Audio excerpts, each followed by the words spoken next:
you have to look at it in the aspect of a street fight is the only true no rules fight it is. So regardless if I could box, if I know jiu-jitsu, or if all those things play in a part, regardless, if it's a bottle next to me and it's a street fight, I'm cracking it. I'm cracking it. If it's a trash can, I can catch him in. That's what I'm doing. If somebody was to stand there and say, okay, I'm taking off my shirt, I don't have no weapon, I'm emptying my pockets, let's go head up. That's a dream, but that's not gonna happen. So your best bet is to execute what you know the safest and the quickest way. You don't know if this person approaching you talking that way and they really have some heat under them or what have you. You have no clue. So you have to always be ready for the unexpected. In a sense, it's best to expect anything.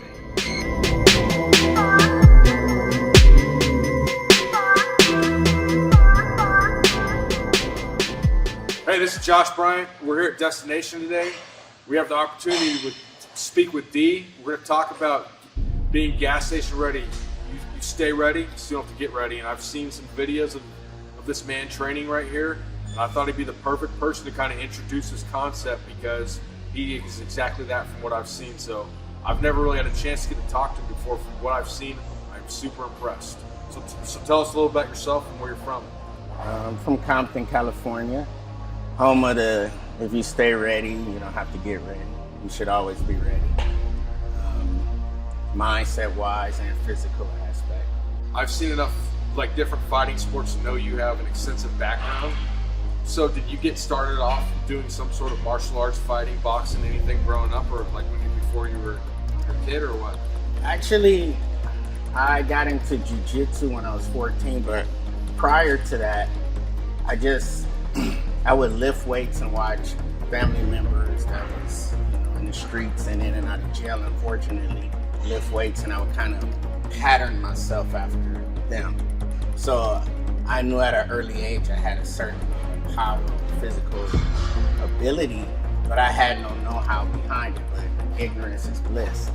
So to me, if I went out there and knocked somebody out, it was just because I was powerful. If you were to ask me to do the same thing over again, I couldn't repeat it. So as time went on, I just kind of kept questioning myself, like, well, what's it to this, or why do people talk so much about Bruce Lee and things of that, or why boxers train to do what I just went outside and done, and I'm only 12 years old. Gotcha. So you must have been, how old are you now, if you don't mind me asking? I'm 47. Okay, so 14, that must have been sort of the ground floor of jiu-jitsu in the United States, I would take it? Way ground floor. Royce Gracie hadn't even made it to Torrance yet. Okay. Yeah, I had a buddy that was from Brazil, and he was coming home from school one day, and by him being Brazilian and Compton being predominantly black and Hispanic, he spoke Portuguese. So people would okay, well, dang, he's not Mexican, he's not speaking Spanish, he's not speaking English, so what the hell? So you couldn't communicate with the cat. So every day I would walk to school, he would stand outside of his house and wait for me to come out, and he'd follow me to school. Leaving school, he'd wait outside the school, and he'd come out.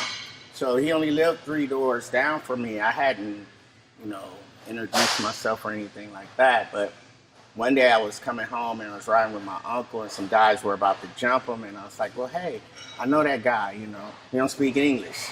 Yeah. So I was like, hey, stop. So my uncle stopped and broke it up and put him in the car. His father came to my house later that day, and he's like, hey, I want to pay you back, basically. I want to teach you jiu-jitsu. Like, what the hell is that? He's like, martial arts. Like, oh, that shit don't work around here. That's my concept, that it doesn't work. I wondered about it, but I just felt like it didn't work. So he's like, well, come, check it out. So he set up mats in his garage, and we would go over there and train every day. 2 and 3 hours a day after school. I didn't even want to do football. I wanted to do just jiu-jitsu. What high school do you live in Compton? Dominguez High School and Compton. Is that Dominguez Hills or something? No, that's the college that's in Carson. Okay. You jump the border there. So bring it back a little bit. Dominguez High is in Compton Unified School District, and it's only Dominguez, Centennial, Enterprise, and Compton High School. Was there, like, I imagine growing up, you had to defend yourself in a pretty tough area? It is. It really is, to be honest with you. And being out of it for so many years, you start to see how sad of an existence it is, because it's really a concrete jungle. It's really, I remember days of feeling sick, like, all right, well, I have a cold or something. I'm not going outside. That'd be the day I get into something.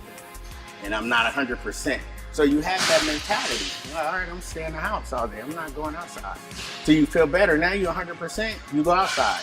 Because it's not that you're plotting for something to happen, but something's going to happen. I mean, it's just inevitable. Something is going to happen where you have to defend yourself, or the neighborhood bully say, all right, well, I'm choosing you today.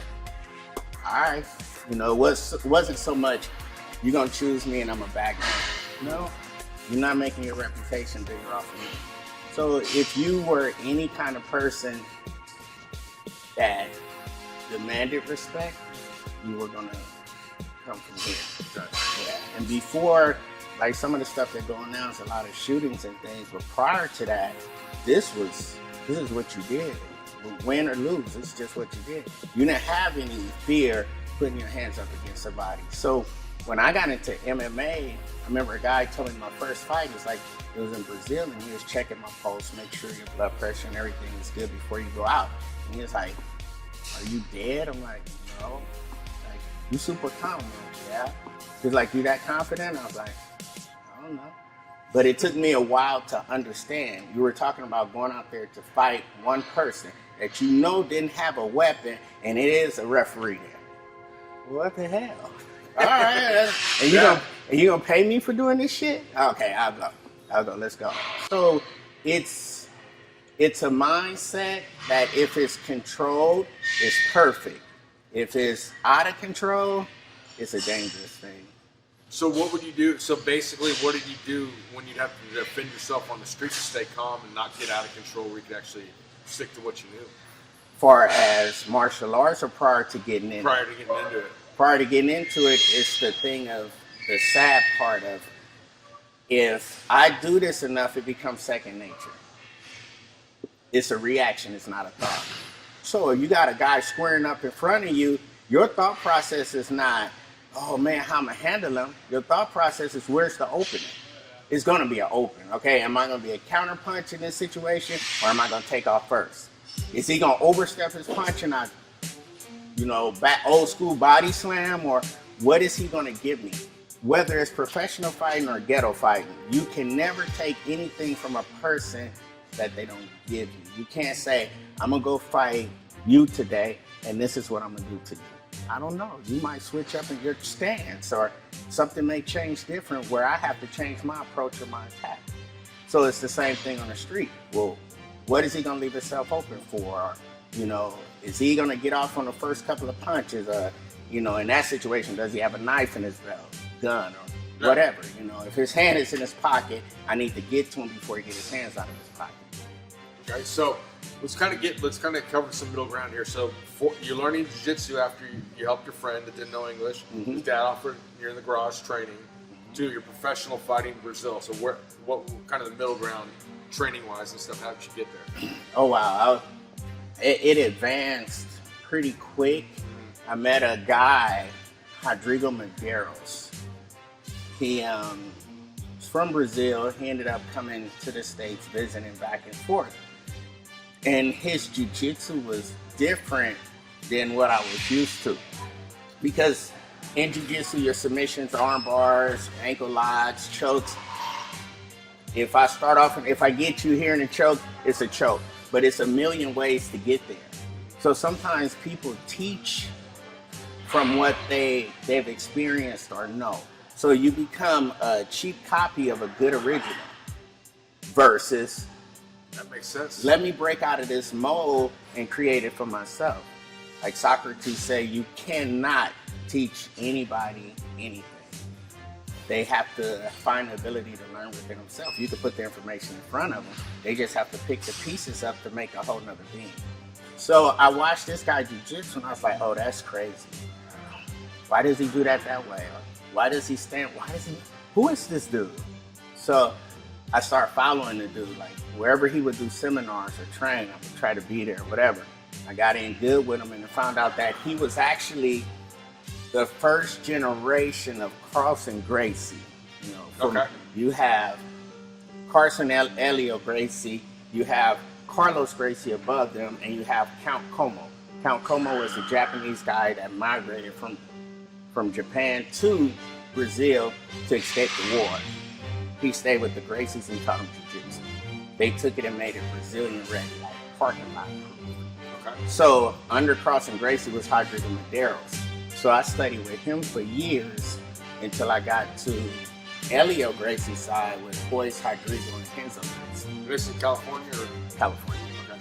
Then what about the striking? Because obviously I've seen you do a lot of. I didn't know any of this. I only knew about the boxing. So yeah, it came along. Actually, knowing that you have power in one of your hands, okay, in a sense of describing it graphic, without any boast to it. You hit somebody and knock them out one time, that sound stay in your head. You could hear it. You could connect and close your eyes, and you know when you open your eyes, that person will be on the ground. So knowing you had that type of power here, you have to learn how to get this from A to B.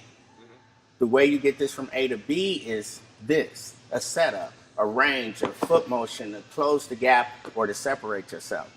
I never had any of this. It was just, if I could get close enough to you, I'm gonna hit you and knock you out. So how do I get to set it up where I can land this all the time? Started doing jiu-jitsu and somebody said, you better get into some boxing. So I started just drifting around the boxing gyms and I met this old guy, James Wimberly, out of California.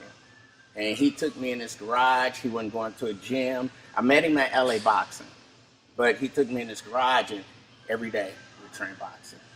Speed bag, double end bag, heavy bag, mitts, sparring, you name it, daily. Then I would leave there and go to jiu-jitsu.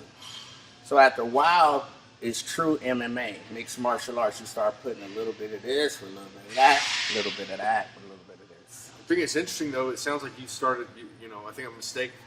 Correct me if I'm wrong here. Some people make with MMA is they have no base. Like your base is jiu-jitsu, then you learned other stuff afterwards. Some people go, I'm going to train MMA, so they never really master anything. They kind of just come half-assed it. I agree 100%.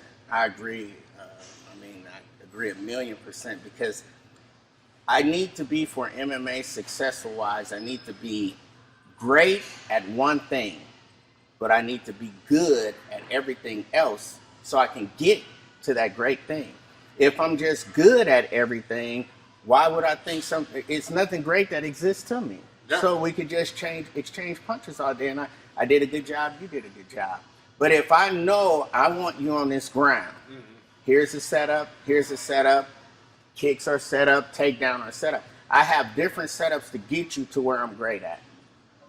I can never get you to come into my world if I don't set you up some kind of way. Sure.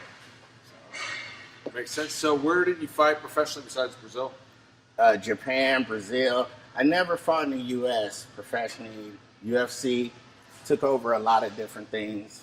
I hate to say monopolized, but pretty much. That's a fair term. That's exactly what they did. But once you start off in a place like Japan, the pay is different.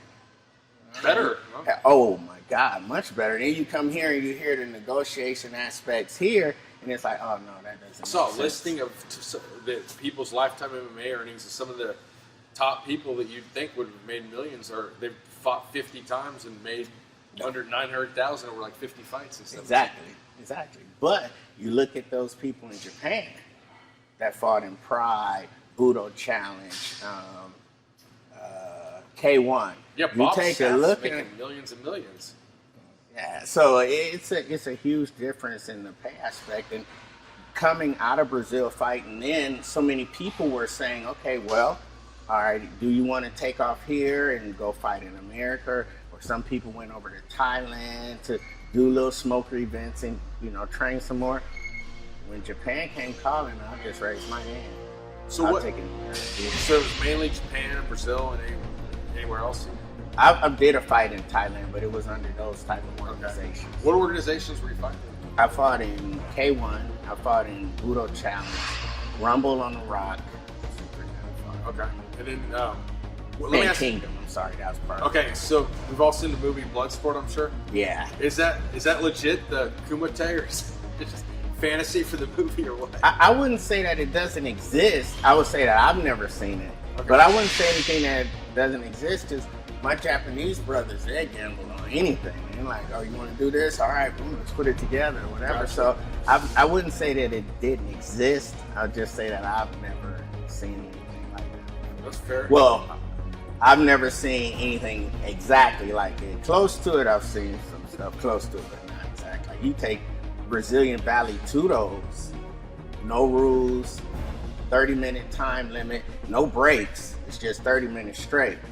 Either a guy tap out or, you get knocked out, you have your ref in there, but no gloves, no weight class, mouthpiece and the cup, that's it. So back then there was no time limit on all of your fights. So it was like the original Yes. UFC where there was No weight class. no striking, no eye, or there was no eye gouging, no and biting. That was no it. fish hook. Like putting your thumb and spiking off and open. But you had a lottery system. You would show up on they had a fight. That's who you fight. Damn. Really? So, yeah, that's just what you did. But if you didn't know any better, you didn't know 15, 20 years down the line it was going to be sanctioned in Vegas with 3 5-minute rounds and break in between. You didn't know that. So this is just what you did. This is all you knew, so this is what you did.